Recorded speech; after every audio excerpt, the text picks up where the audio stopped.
Hi, this is Lara at Elliott Wave Stock Market with an extra video update for you after the session dated Wednesday 7th of September has completed. Price is still range bound. The Elliott Wave count expects that while price remains below 2193.42, it's still more likely we're going to get a small little wave down to end a big consolidation. It might last 1 or 2 days. Short term though, if we see a new high reasonably above 2193.42, that would indicate that the consolidation is over.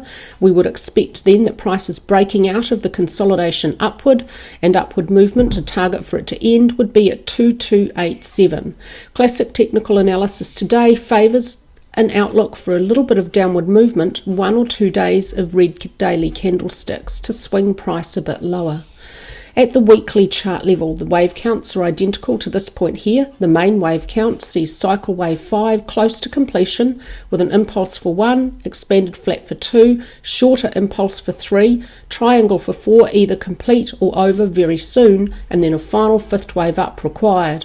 Primary 4, if it continues further in the main hourly wave count expects it probably will, can't move into wave 1 price territory below 2111.05.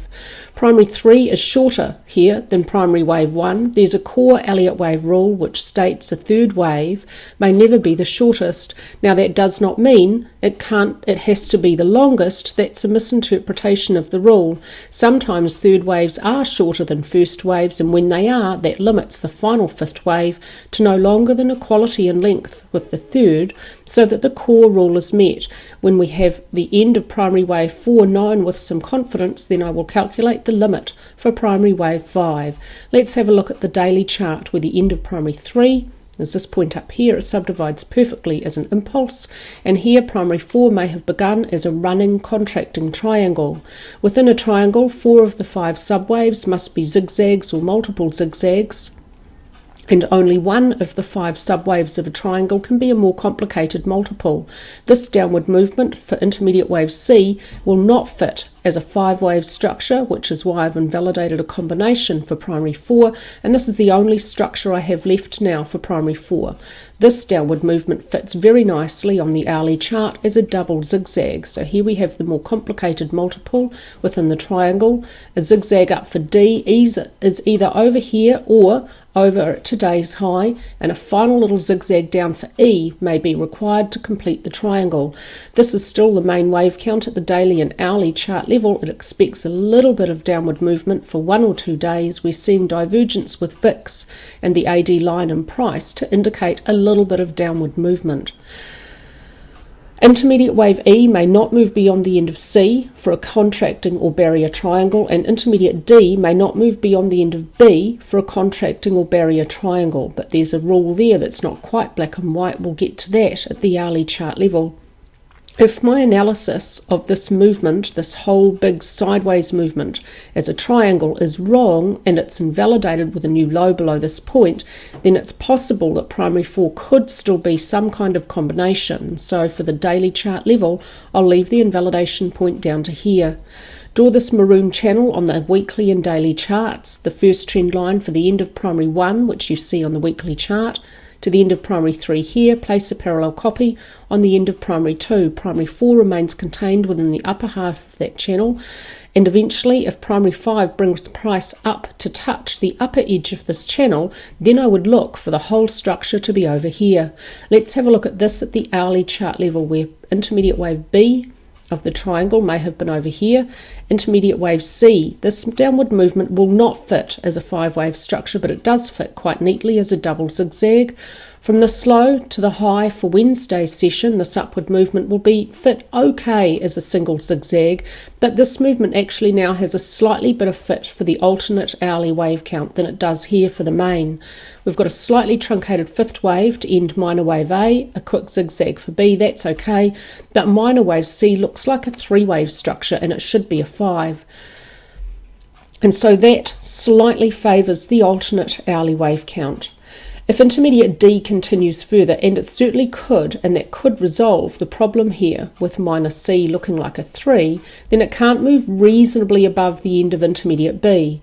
For a contracting triangle, intermediate D can't move at all above the end of B at 2193.42, but for a barrier triangle, D can end slightly beyond the end of B. So long as the BD trend line remains essentially flat, a barrier triangle would remain valid. And so unfortunately, this price point and this invalidation point is not absolutely black and white.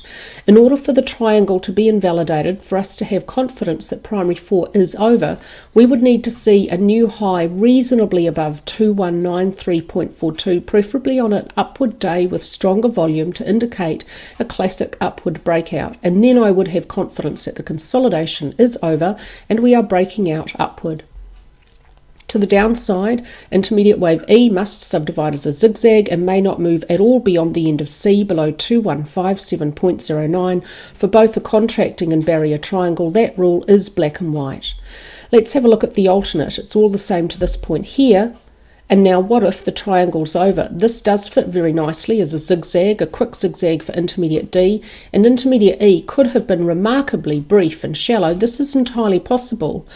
E waves of triangles most often fall short of the AC trend line, but this one is very short of the AC trend line. Now this is technically possible, but the short length of intermediate wave E doesn't actually look quite right. It is particularly brief.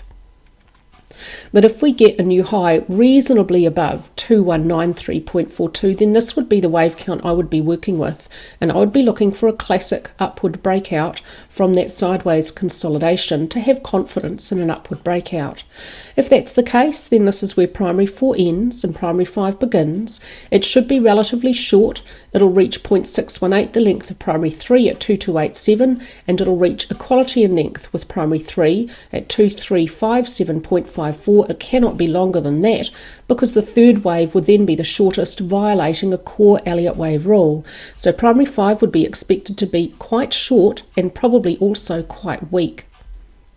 Within it, no second wave correction may move beyond the start of its first wave below 2173.59. At the daily chart level, this is an alternate. It is identical to the main wave count with the exception of the degree of labelling within this upward impulse.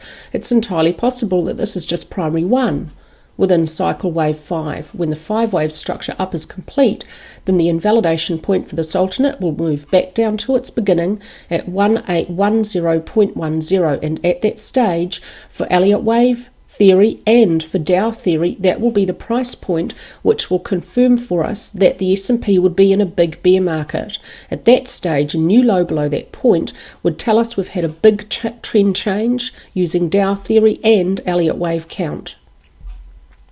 The target for cycle 5 for this one to end is at 2500, where cycle 5 would reach equality in length with cycle 1. At the weekly chart level, some classic technical analysis. Last week we had a green candlestick complete with an increase in volume for a slightly upward week, slightly indicating that we might be about to get an upward breakout because there is some support for the upward movement from price for last week. We've also got a relatively long lower wick on this candlestick. That too is bullish.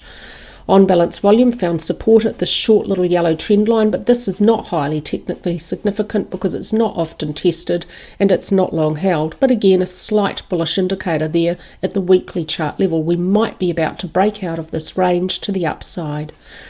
On the weekly chart level, RSI is not extreme, and so there's still further room for price to rise. At the daily chart level, let's make that bigger.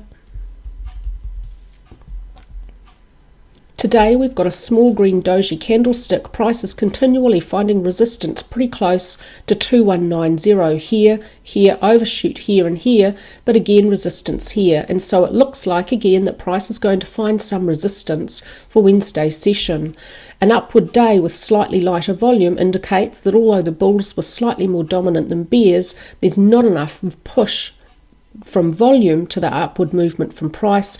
We're probably still going to continue with this sideways consolidation, which price entered back here, resistance about 2190, support about 2155, so expect price to swing from resistance to support and back again, and to end each swing when stochastics indicates that we've reached oversold or overbought or oversold. Stochastics hasn't quite reached overbought. Price is at resistance though, so that swing trading approach would expect an end to the upward swing pretty much about here and a downward swing until price finds support and stochastics reaches oversold at the same time. ADX is declining, indicating that the market is not trending, it's consolidating. ATR agrees as it's overall flat to declining. The market is not trending. Bollinger Bands still remain very tightly contracted. This market has very low volatility. It's still constrained between resistance and support. It is not trending. We need to see a classic technical breakout. We need to see a strong upward day above 2190 or a strong downward day below 2155 on a day with an increase in volume to indicate we're getting a breakout from this consolidation. During the sideways range, it's this downward day here which has strongest volume. This one here, which indicates a downward breakout is more likely than upward, but recently that trick has been proven to be unreliable for the S&P, so I'm not going to give it very much weight. On-balance volume is finding possibly some support at this yellow line. It's been recently weakened though, so this slightly favours the alternate hourly Elliott wave count, but only by a little because this line has been weakened recently by a breach and then a return. RSI is still not extreme and it exhibits no divergence with price to indicate weakness. Stochastics still not quite overbought, but with price at resistance, it'll be reasonable to expect the upward swing to end about now. MACD should be watched carefully over the next couple of days. If price does move up tomorrow and can break above 2190 and MACD crosses over, then I'd expect we've got an upward trend returning. Let's have a look at VIX because it's got some divergence. Bearish divergence is noted in blue, bullish divergence is noted in yellow, and so far it seems to be again working between price and VIX. VIX has made a higher high, price has made a lower high. That tells us that there's weakness to this upward movement from price. The divergence is bearish. It tells us to expect a downward movement lasting 1 or 2 days as a result of this bearish divergence. The AD line also has made a new high, but price has failed to make a corresponding new high again. This is bearish divergence. That tells us to expect a little downward swing lasting 1 or 2 days from price. And so far, recently, this divergence between VIX and the AD line has again been working, but not always. And so it's given a little bit of weight that supports the main hourly Elliott wave count over the alternate. That's all from me today with your S&P analysis, and I hope that all of our members are having a fabulous day.